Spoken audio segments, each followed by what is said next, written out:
Maze game. The maze game teaches the concept of programming to the users. This game teaches the user to join the blocks, create loops or blocks to repeat actions, change instructions in the variable blocks, placing stack of blocks inside a container block. In this game, the user has to move the person from the current position to the destination in the maze by moving forward or turning left and right. The instructions to move forward and turn left or right are given using blocks. The game has 10 levels. The difficulty increases with simple moving forward to turns and further to loops. The blocks used in the maze game and their use are block, use, move forward.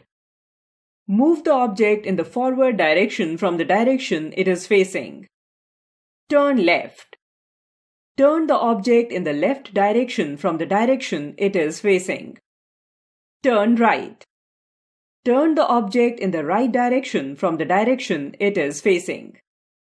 To play the game, follow the given steps. 1. Click on the maze option.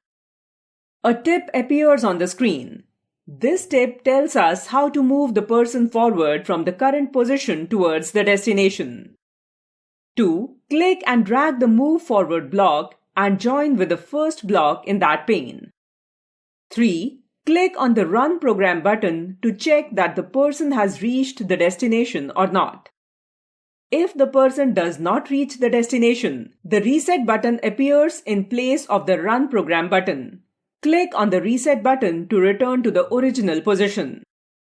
Once the person reaches the destination, a dialog box appears on the screen. The dialog box asks the user whether to start the next level or not. 4. Click on the OK button to start the next level. Let us play level 2 in the maze game. Drag and drop the blocks in the given sequence to reach the destination.